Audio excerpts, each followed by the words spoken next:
마태복음 12장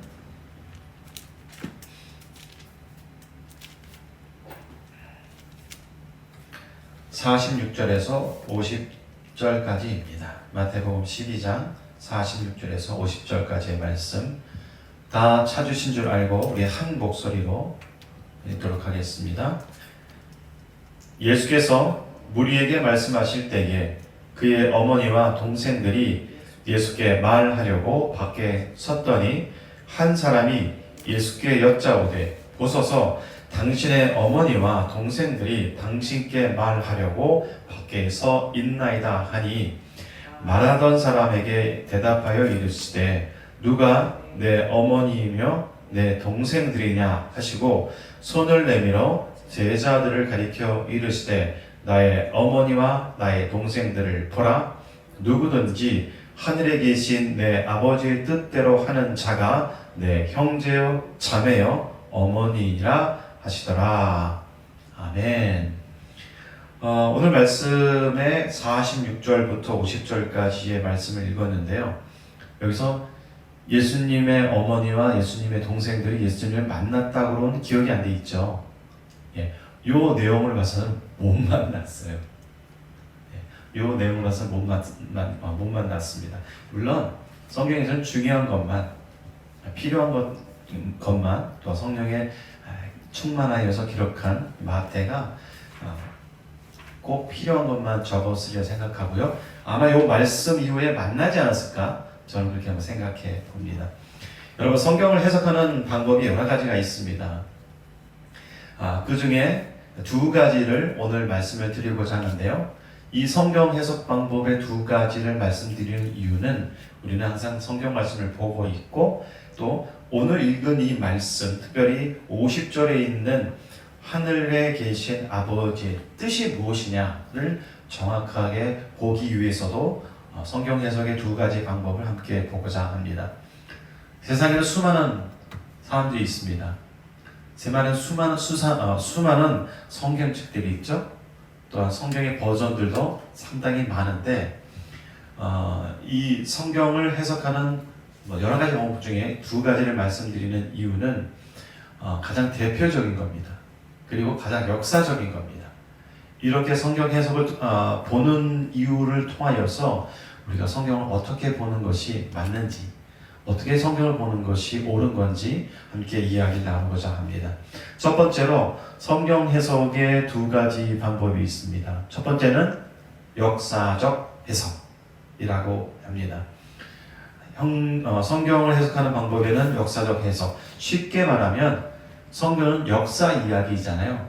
오래전에 일어났던 일들을 사건의 순서대로 혹은 이야기의 중요한 순서대로 기록되어져 있고, 이렇게 기록되어져 있는 성경을 읽을 때에는 마치 추리소설을 읽듯이, 마치 어떤 누군가가 지나간 과거를 그 사건이 일어났을 때 배경이 어떻게 됐고, 또한 그때 당시의 상황이 어땠겠고, 그 다음에 그때 당시에 그 사람들은 어떠한 삶을 살았고, 또한 그때 당시에 문화는 어떻고, 옷은 어떻게 입었고, 그 다음에 언어는 어떤 언어를 사용했고, 무엇보다도 그곳이 어느 지역이냐, 어느 지방이냐, 그것도 매우 중요하게 생각이 되어집니다. 그래서 성경을 해석하는 방법에는 첫 번째는 역사적 성경 해석이 있습니다. 저는 성경을 볼 때 역사적 성경 해석을 먼저 중요하게 봅니다. 두 번째 해석 방법은요, 알레고리적 해석 방법입니다. 알레고리적이라고 제가 말씀을 드렸는데, 알레고리라는 말은 그 단어 뜻이 그냥 풍유, 비유, 이렇게 표현할 수가 있습니다. 이 알레고리 해석 방법은 성경 속에서 있는 은유적인 사항들, 비유적인 부분들, 은유와 비유 속에 숨겨져 있는 영적인 숨겨진 의도를 찾고자 하는 것이 목적입니다. 특정 주제를 지지하는 방식으로 흔히 사용되어지는데요. 성경의 본문을 마치 우화처럼 본문에 숨겨진 윤리 또는 숨겨진 이야기들을 찾아내는 것, 그 의미를 밝혀내는 것을 알레고리적 성경 해석 방법이라고 합니다. 이게 과하면 안 됩니다. 저는 성경을 읽을 때, 특별히 복음서를 읽을 때에 예수님께서 비유를 들어서 말씀하시고 알레고리적으로 말씀하시고 그 비유의 말씀을 이제 마태복음 13장에서 비유로 말씀하시고 제자들에게 그것을 풀어서 설명해 주시는데, 성경에 기록되어져 있는 대부분의 은유와 풍유와 이 비유를 성경에서 이거는 풍유입니다, 이건 비유입니다, 이렇게 정확하게 말하고 있는 것은 풍유와 알레고리적 해석하는 것이 맞다고 보고요. 그렇지 않고 너무 과하게 모든 것을 다 비유로 풀어나간다면 시험하면 이단에 빠질 수 없죠.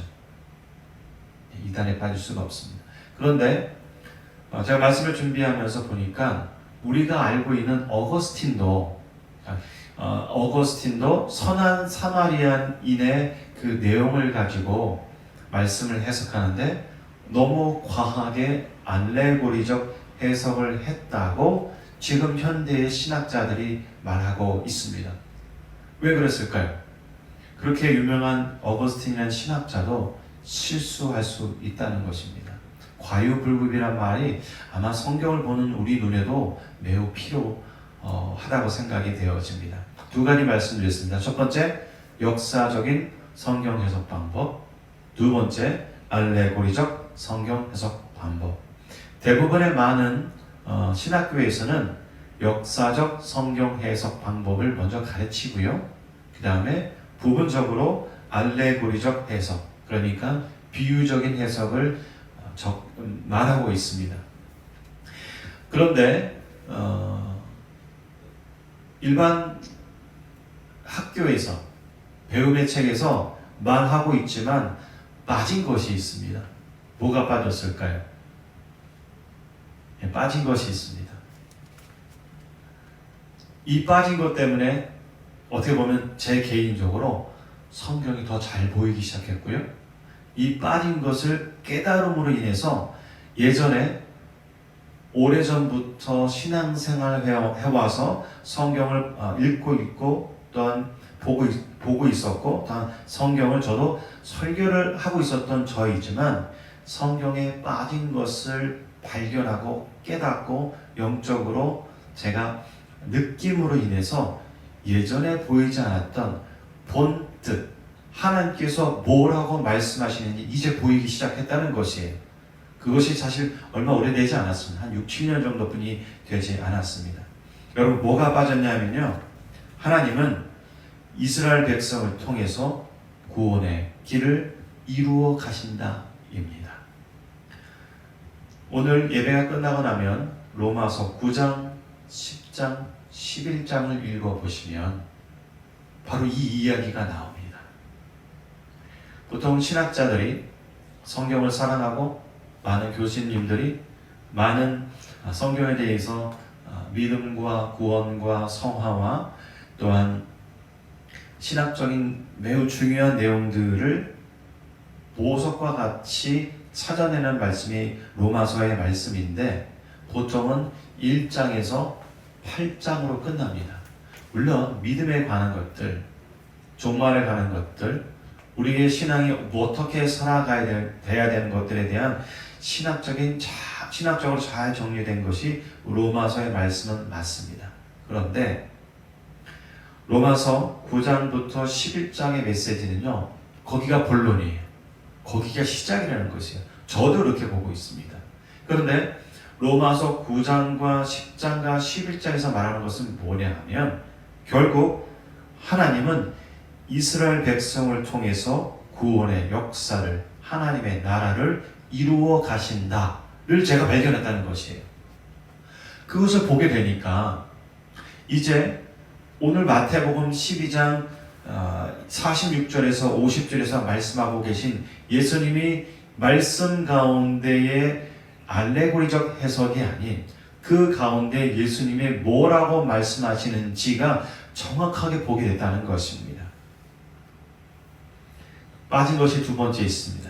바로 하나님의 나라입니다. 우리는 하나님의 나라를 깨닫지 않으면, 성경을 보지 않으면 자기 식대로 자기가 보는 바운더리에서 성경을 볼 수밖에 없다는 것입니다. 한 가지 예를 들어 볼까요? 사형리 보겠습니다. 사형리. 보통 한국 대학생 선교회에서 만들어낸 것이 사형리입니다. 여러분, 사형리에 대해서 들어보셨습니까? 네 가지의 영적인 원리, 이것이 사형리입니다. 첫 번째, 이 사형리 책자는 이렇게 되어 있고요. 한 장을 넘기면 이렇게 나와 있습니다. 자연계에 자연 법칙이 있듯이 하나님과 사람 사이에도 영적인 원리가 있습니다. 맞습니다. 이 얘기는 정말 맞아요. 자, 자연계의 법칙이 있죠. 그런 것처럼 하나님과 사람 사이에서도 영적인 원리가 있습니다. 제1 원리가 뭐냐? 그 사형리 중에 제일 첫 번째 원리가 뭐냐? 하나님은 당신을 사랑하시며, 아니 그 앞에 거예요. 하나님은 당신을 사랑하시며 당신을 위한 놀라운 계획을 가지고 계십니다. 우리가 이 시간 예배드리고 우리 하나님을 찬양하고 우리의 믿음 주신 것, 이런 것이 내 의지일 수도 있지만 그것보다도 예수 그리스도는 리디머, 우리를 찾고 계셨다는 것입니다. 우리가 믿음으로 반응하여서 지금 예배드리고 있는 것이고, 우리가 반응하여서 성경을 사랑하는 것이고, 우리가 반응하여서 말씀을 듣고 있는 것입니다. 두 번째 볼까요? 네, 하나님이 세상을 이처럼 사랑하사 독생자를 주셨으니, 함께 읽어볼까요? 시작. 하나님이 세상을 이처럼 사랑하사 독생자를 주셨으니 이는 저를 믿는 자마다 멸망치 않고 영생을 얻게 하려 하심이니라고 했습니다. 요한복음 3장 16절의 말씀. 아멘입니다. 그렇죠? 하나님께서 이 땅을, 이 세상을 이처럼 사랑하사 누굴 주셨다고요? 누굴 주셨다고요? 누구? 독생자 예수 그리스도를 주셨다는 것입니다. 하나님의 계획, 예수 그리스도께서 말씀하시기를, 예수님이 뭐라고 말씀하셨냐면요, 요한복음 10장 10절의 말씀, 예수께서 말씀하시기를 내가 온 것은 양으로 생명을 얻게 하고 더 풍성히 얻게 하려는 것이다 라고 하셨습니다. 자, 사형리는 이렇게 시작되어지는데 그 다음 장 넘겨주시겠어요? 네. 자, 요 내용은 사형리 제일 끝에 있는 부분인데요. 거기에 이렇게 표현되어 있습니다. 이제 당신은 예수 그리스도를 영접했습니다. 당신의 의지 행위인 믿음으로 그리스도를 영접한 결과 다음 몇 가지를 비롯한 많은 일들이 일어났습니다. 첫 번째, 예수 그리스도께서 당신 안에 들어와 계십니다. 이거 아멘 하셔야 돼요. 네, 성령님께서 우리 안에 들어와 계세요. 두 번째, 당신의 모든 죄는 사함 받았습니다. 아멘입니다. 이것도 모든 게 아멘이에요. 그 다음에 세 번째, 당신은 하나님의 자녀가 되었습니다. 네 번째, 당신은 뭘 얻었다고요? 영원한 생명을 얻었습니다. 다섯 번째, 하나님께서 예비하신 풍성한 새 삶이 시작되었습니다. 그 다음 장 한번 넘겨주시겠어요?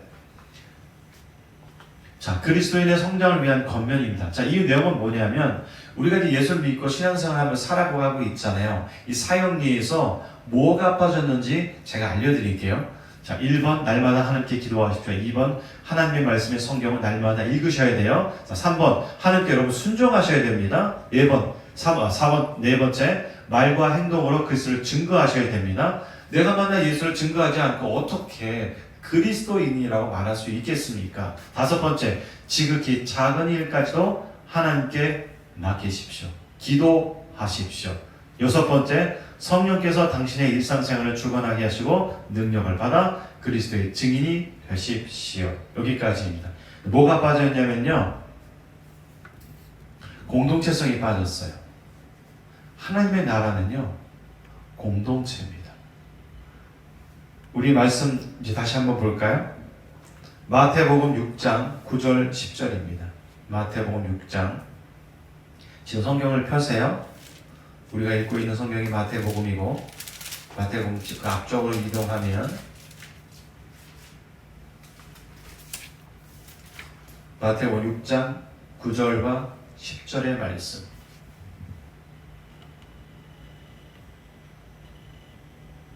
(9절과 10절의) 말씀. 자, 9절 말씀. 그러므로 너희는 이렇게 기도하라. 하늘에 계신 우리 아버지여, 이름이 거룩히 여김을 받으시오며. 10절. 나라가 임하시오며 뜻이 하늘에서 이루어진 것 같이 땅에서도 이루어지이다. 이렇게 말하고 있습니다. 여러분, 예수님께서 제자들에게 기도하는 법을 기도하는 법의 명령을 말씀하셨는데 9절에서 뭐라고 말씀하시냐면 하늘에 계신 나의 아버지가 아니라 하늘에 계신 누구의 아버지요? 우리의 아버지라고 기도하라고 가르쳤다는 것이에요. 여러분, 기독교는요 개인의 종교가 아닙니다. 기독교는요 개인이 신앙생활하고 개인이 잘 살고 그것이 목적이 있지 않습니다. 믿는 것은 개인으로 시작되었지만 믿은 다음에는 예수 그리스도를 믿는 사람의 공동체에 들어가서 신앙생활을 해야 되는 것입니다. 그래서 아까 제가 사형리에서 말씀드렸듯이 뭐가 빠졌냐면요 공동체성이 빠졌습니다. 그러면 우리가 예수를 믿고 교회에 다닌다면 이렇게 표현하셔야 돼요. 저는 예수를 믿는 사람이고요 예수를 믿는 교회 공동체의 한 사람이 되었습니다 라고 표현하는 것이 맞습니다. 말씀을 준비하면서 이런 생각이 들었습니다. 세상이 얼마나 종말로 향해 가고 있고 세상이 얼마나 악해져 가고 있는지를 무엇으로 가늠할 수 있느냐? 저는 이렇게 생각했습니다. 개인주의가 점점점 강해진다. 공동체성이 사라진다. 이렇게 바라보았습니다. 오늘 예수님께서 주기도문에 또 뭐라고 말씀하셨냐면요. 우리인데 우리라고 부르고 하나님을 아버지요라고 부르라고 명령하셨어요. 그래서 우리가 기도할 때 살아계시는 하나님 아버지라고 부르는 이유가 예수님의 이 명령 때문이에요. 이 얘기는 뭐냐면 내가 믿고 있는 분도 나의 아버지가 되시고 지금 말씀을 듣고 옆에 있는 분이 부르고 있는 분도 아버지라는 것이에요. 이 뜻은 무엇이냐면요. 예수님께서 가르쳐 주신 기도 중에 저는 매우 중요하게 보는 것이 이 부분인데요. 우리의 아버지라 부르는 것은 그 기도 가운데 공동체성을 갖고 기도하라는 말입니다. 그래서 주기도문 가운데 10절에 보면 이제 실질적으로 무엇에 대해서 기도해야 되는지를 말씀하고 있는데 마태복음 6장 10절에 나라가 임하시오며 이렇게 표현되고 있습니다. 나라가 어떤 나라일까요? 예수님이 말씀하셨던 하나님의 나라입니다. 침례 요한이 말했던 하나님의 나라입니다. 이렇게 제가 아까 성경을 처음 시작했을 때 두 가지 해석 방법이 있다고 말씀드렸습니다. 첫 번째, 역사적인 해석 방법. 두 번째, 알레고리적 해석 방법. 이거 부족하다고 말씀드렸고 어떤 관점으로 성경을 봐야 제대로 볼 수 있느냐 하면 공동체성을 가지고 봐야지 되고요. 두 번째, 하나님 나라의 관점으로 보기 시작해야 성경에 읽혀지고 이해가 되고 또한 그것이 내 삶에 적용될 수가 있다는 것입니다. 제가 당부의 말씀을 드립니다. 하나님 말씀 잘 알고 싶으시죠? 깨닫고 싶으시죠? 또한 하나님께서 말씀하신 이 성경 말씀을 통해서 이 시대에 무엇이라고 말씀하고 있는지 수많은 사람들이 설교하고 있고 수많은 사람들이 전도하고 있고 수많은 사람들이 말하고 있음에도 불구하고 이 성경 가운데서 말씀하고 있는 하나님의 나라의 관점으로 성경을 말하는 것이 저는 옳다라고 생각하고 있고 그래서 오늘 말씀 이제 본격적으로 한번 보실까요? 자, 오늘 말씀입니다. 마태복음 12장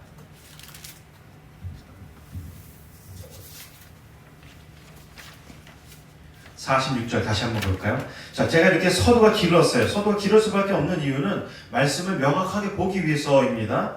이해해 주십시오. 자, 46절. 예수께서 무리에게 말씀하실 때에 이렇게 되어 있습니다. 이 말씀은 무엇이냐면요.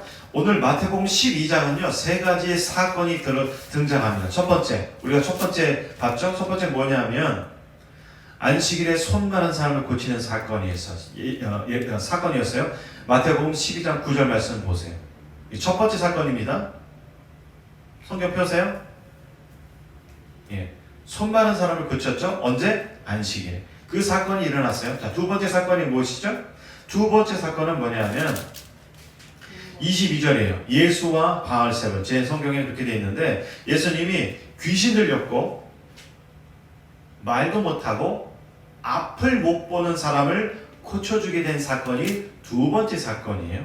자, 우리 오늘 읽지는 않았는데 또 세 번째 사건도 있어요. 뭐냐면 38절의 말씀이에요. 38절에 누가 찾아왔냐면 서기관, 바리새인 중에서 몇 사람이 예수님께 찾아와서 뭐라고 말하냐면 예수님, 우리한테 표적 좀 보여주세요 라고 말해요. 왜냐하면 예수님이 기적과 표적을 나타내심으로 인하여서 당신의 메시아임을 증거하고 있는데 이들은 아직도 예수님이 못 믿어지는 거예요. 믿을 수가 없다는 것이에요. 그래서 기적을 보여주세요. 표적을 보여주세요. 라고 말하고 있자 이제 예수님이 두 가지를 말씀하십니다. 40절 요나가 밤낮 사흘 동안 큰 물고기 뱃속에 있었던 것 같이 인자도 밤낮 사흘 동안 땅속에 있겠다.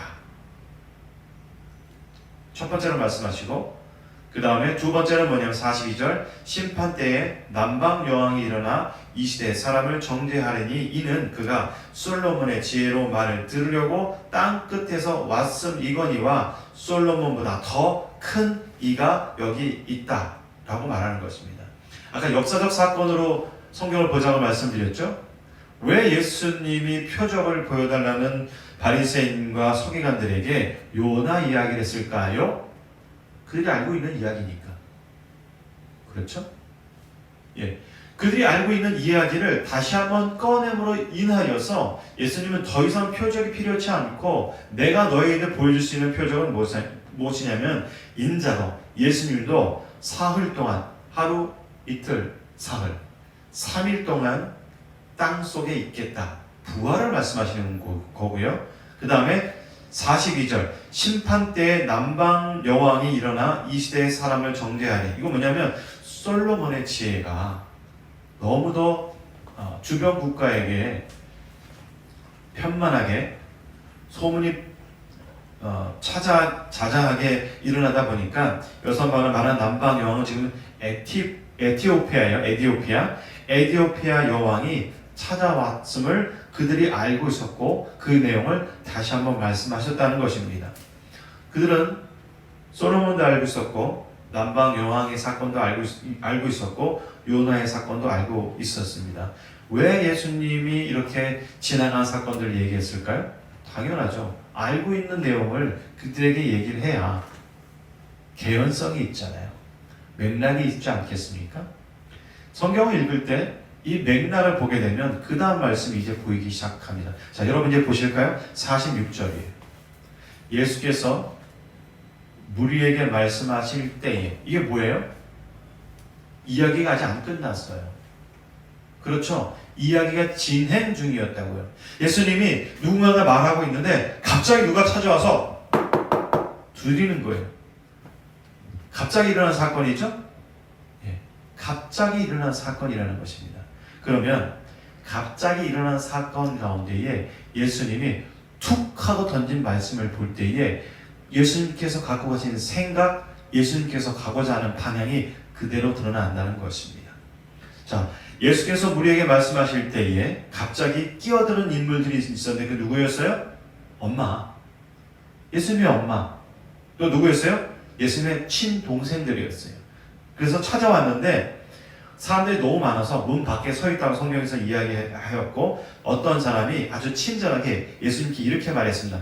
당신의 어머니와 당신의 동생이 당신께 무언가 말하려고 밖에 왔습니다 라고 전했습니다. 그때 48절 함께 읽어볼까요? 큰 소리로 시작. 말하던 사람에게 대답하여 이르시되 누가 내 어머니이며 내 동생들이냐? 이렇게 말씀하셨어요. 이거 쉽게 표현하면 뭐예요? 내 어머니 아니야, 내 동생들 아니야, 이렇게 말할 수 있다는 것이에요. 그 다음에 이제 누구를 가리켜서 뭐라고 말씀하시죠? 그 다음에 읽어볼까요? 49절 시작. 손을 내밀어 제자들을 가리켜 이르시되 나의 어머니와 나의 동생들을 보라. 다행히 예수님의 어머니와 예수님의 동생들이 이 말을 못 들었을 것 같아요. 예. 실망하였겠지만 실망할 수밖에 없어요. 왜냐? 예수님은 동정녀 마리아의 몸에 육신의 몸을 입고 이 땅에 오셨지만 참 하나님이시면서 참 인간이기 때문에 그분은 사람이 아니라는 거예요. 사람의 능력으로, 사람의 이유 때문에 태어나신 분이 아니라는 것입니다. 이제 예수님은 뭐라고 말씀하시냐면 50절입니다. 오늘의 말씀의 키포인트예요. 누구든지 하늘에 계신 내 아버지의 뜻대로 하는 자가 내 형제요 자매요 어머니라 하시더라. 이렇게 말하고 있습니다.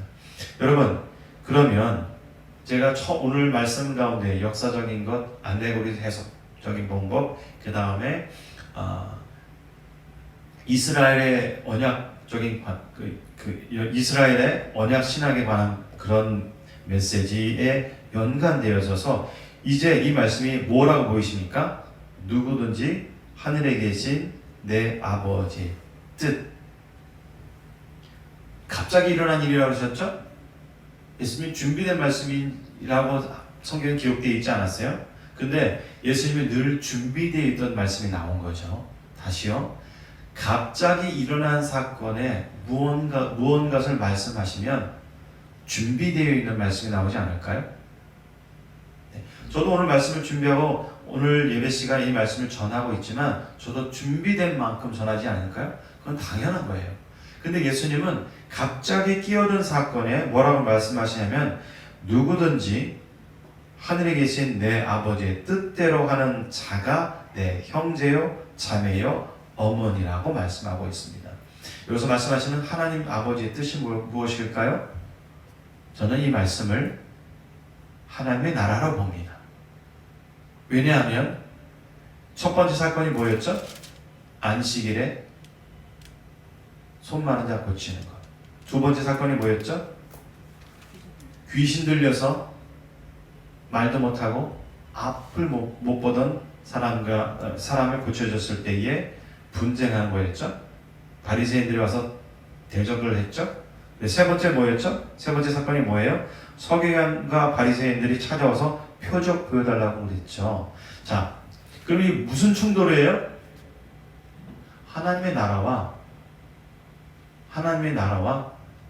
또한 하나님의 나라가 아닌 것들에 대한 충돌입니다. 그렇게 보는 게 맞습니다. 많은 분들이 이 부분들을 새로운 가족 공동체의 말씀으로 호칭의 변화가 일어났다. 여기까지는 맞는 말씀이에요. 근데 더 나가야 됩니다. 더 깊게 들어가야 돼요. 예수를 믿는다는 것은요, 개인의 종교가 아닙니다. 예수를 믿는다는 것은요, 내가 교회 다니는 것이 아니라 교회 공동체에 내가 들어가서 나도 공동체 일원이 되는 것입니다.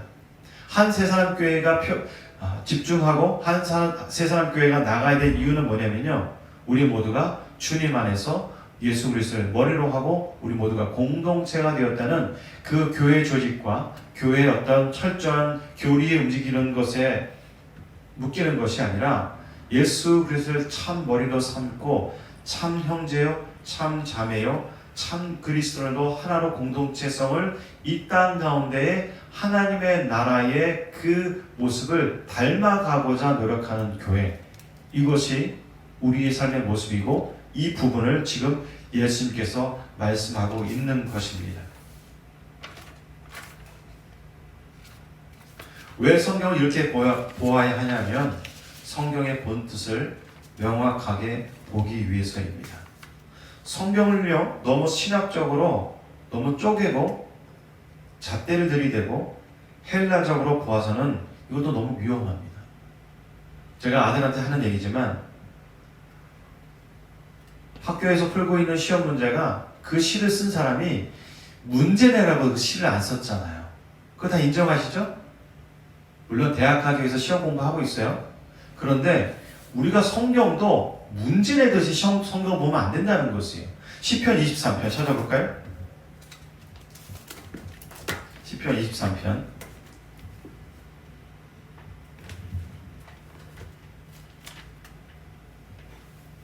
다 알지만 시편 23편입니다.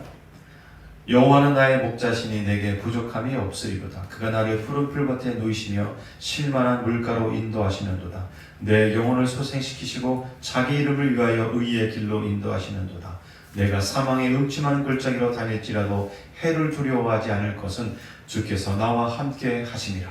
주의 지팡이와 막대기가 나를 안위하시나이다. 주께서 내 원수의 목전에서 내게 상을 차려주시고 기름을 내 머리에 부으셨으니 내 잔이 넘치나이다. 내 평생의 선하심과 인자하심이 반드시 나를 따르리니 내가 여호와의 집에 영원히 살리로다.